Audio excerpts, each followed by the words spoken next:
Nakapasok na sina Nicole at Marcos sa boundary ng Batangas. Malapit na sila sa isang resort kung saan magkikita-kitang magkakaibigan nang mag-ibang andar ng kotse ni Marcos hanggang sa mamatay yun at umusok ang unahan ng sasakyan.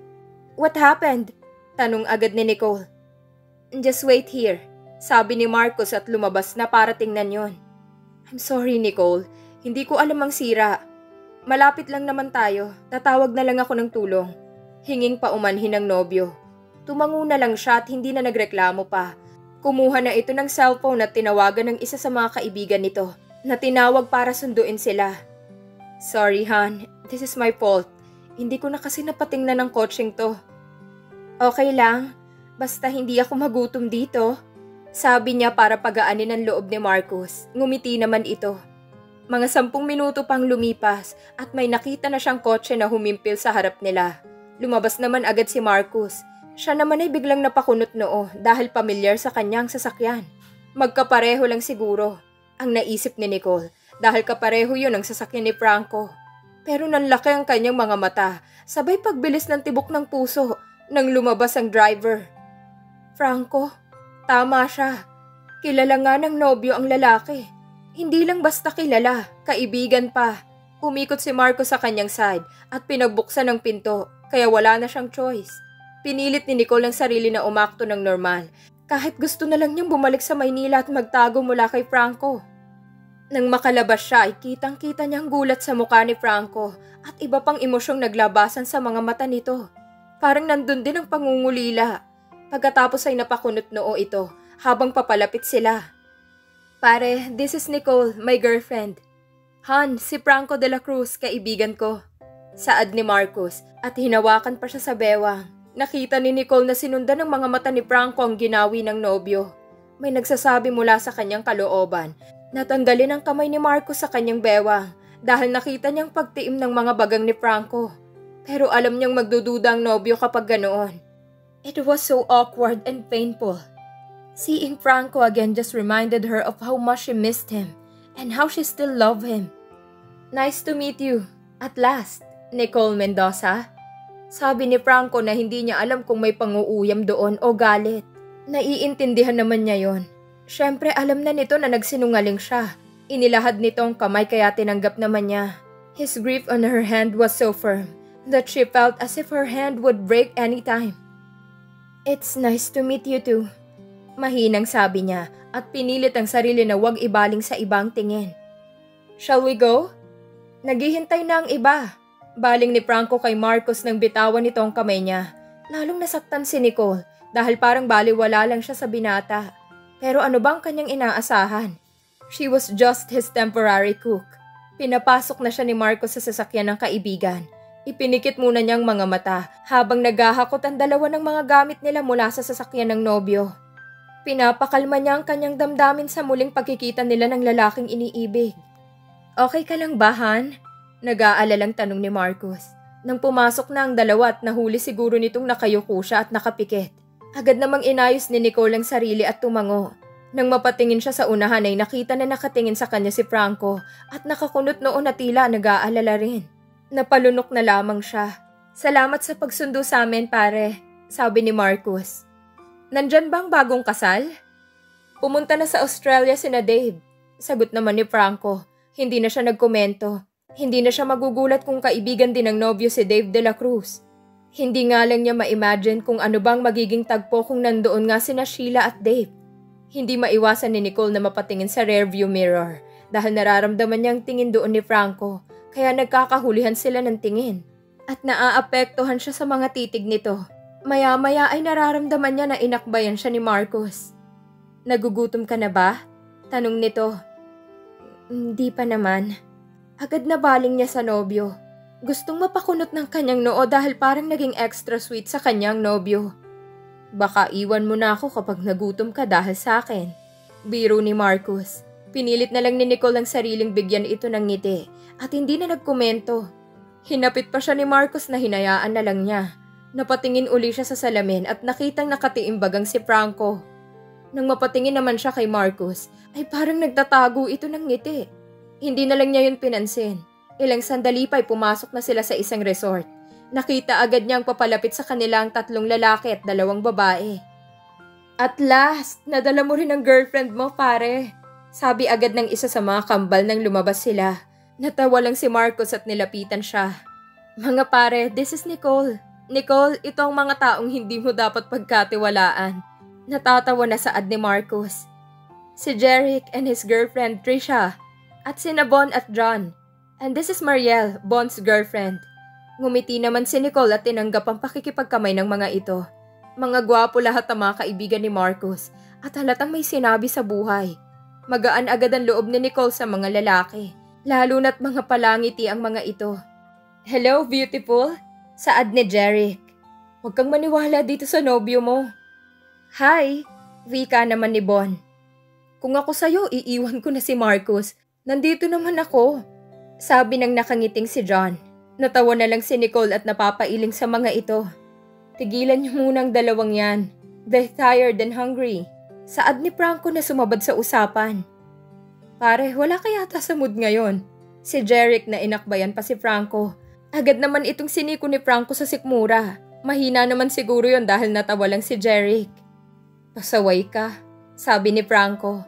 Napangiti na lang ang ibang naroon at niyaya na sila ni Marco sa cottage. Gabi na't nagkakasiyahan ang grupo sa loob ng malapad na open cottage. Nag-iinuman ang mga lalaki habang nag-uusap ng kung ano-ano. Napakaganda ng resort kung nasaan sina Nicole. Pag-aari yun ng pamilya ni Sheila at doon daw idinaos ang kasal ng babae at ni Dave. Inimbita rin siya ni Marcos noon kaya lang ay may training siyang dinaluhan. Kung wala sanang inililihim na pag-ibig si Nicole sa isa sa kalalakihang naroon na hindi niya nobyo, ay siguradong sasamantalahin niya ang pagkakataong nandun sila upang mamasyal. Dahil sa buong araw ay ginagawa niya ang lahat para hindi makalapit kay Franco. Oo, iniiwasan niya ito para wala ng gulo.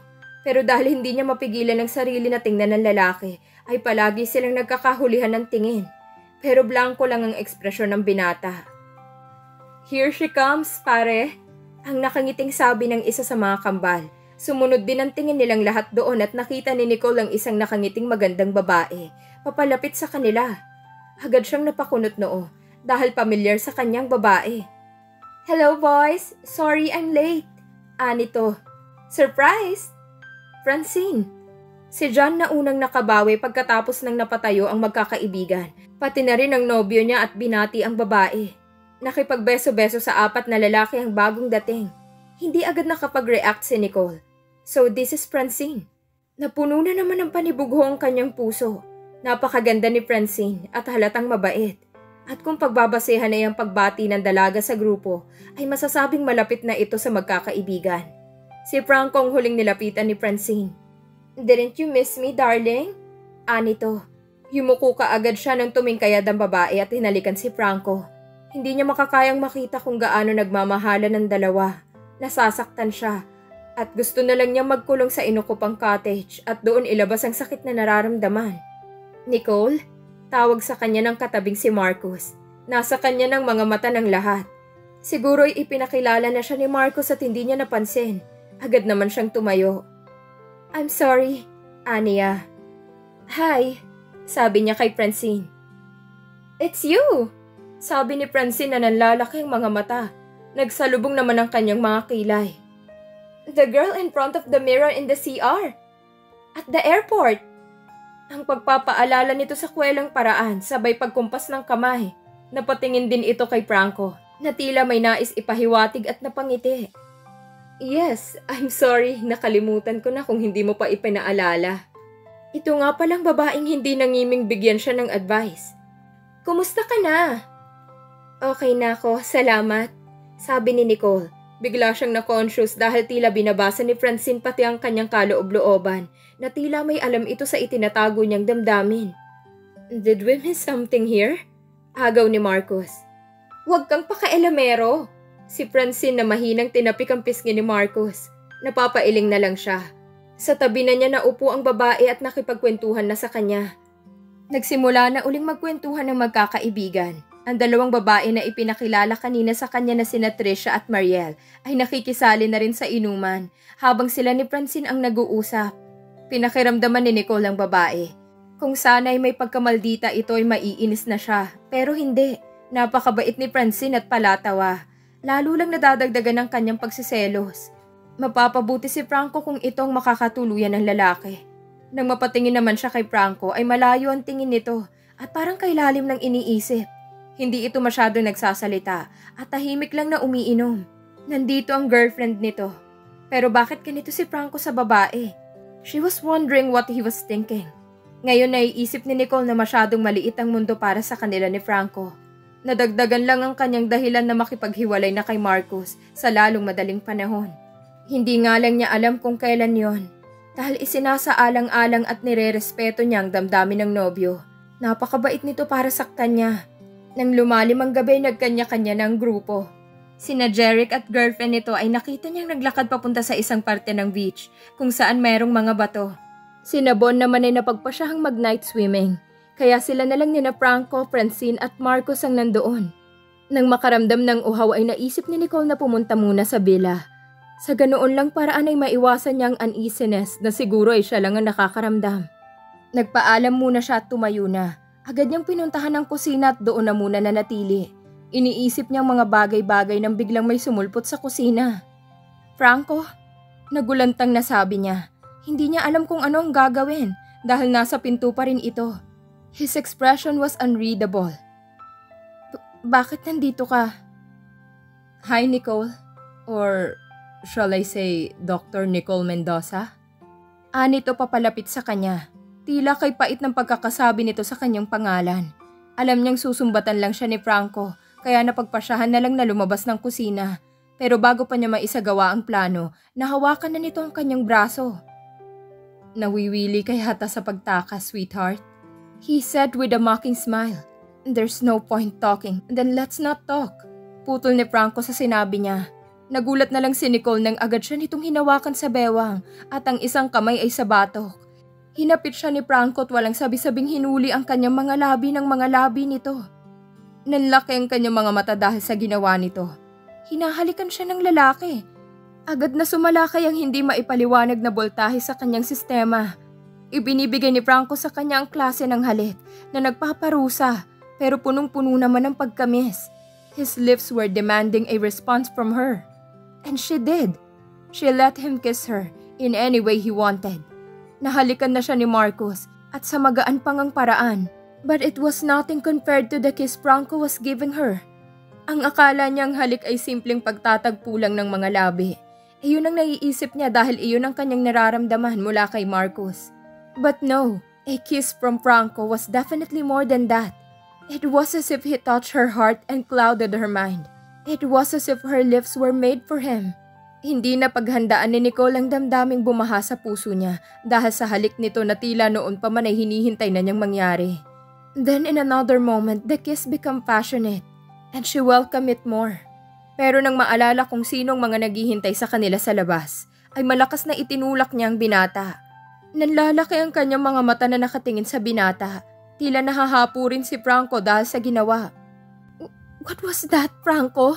Nangihinang sabi niya. I can't hold it anymore, Nicole. Anito, titig na titig pa rin sa kanya.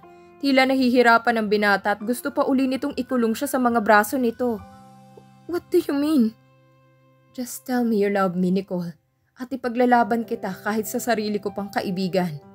Hindi napigilan ni Nicole ang sariling padapuan ng sampal si Franco nang rumihistro sa isip niya ang lahat ng nangyari. How dare you? Nasa labas ang boyfriend ko na kaibigan mo at ang girlfriend mo, Franco. How could you do this? At dahil hawak ng binata ang kanyang braso ay piniksi niya yon. Nakita pa niyang sakit sa mga mata nito na hindi niya na pinagkaabalahang usisain pa dahil mabilis na itong iniwan. Umiiyak na lumabas si Nicole ng villa. Hindi na siya dumiretso sa cottage kung nasaan ang mga kasama kundi sa ibang parte siya dumaan papuntang dagat. Doon niya ibinuhos ang sakit na nararamdaman. She was confused. Bakit ganun si Franco? Wala itong karapatan na gawin yun sa kanya at pasakitan pa siya. He's already engaged. For Pete's sake! Idinidistansya na nga niya ang sarili pero heto pa rin ang lalaki at nilalapitan siya. Bakit gusto pa nitong guluhin ang lahat? At siya naman na kung hindi pa naalalang nasa labas ay mas pipiliin na manatili na lang sa mga bisig ng lalaki. She loved him. Yun ang malinaw. But did he love her too? At paano si Francine? Paano si Marcos? Why didn't you go after him? Ang tinig na yun na agad na nagpalingon sa kanya. Marcos? Nakakunot noon na aninag ni Nicole sa bultong palapit sa kanya. Si Marcos nga. Agad niyang pinahid ang mga luha. What are you talking about? She voiced out her thoughts. Umupo si Marcos sa kanyang tabi at tiningnan siya ng may ngiti sa mga labi. Dito na po nagtatapos ang kabanata ng ating kwento. Please like, share, subscribe for more updates. Maraming salamat po.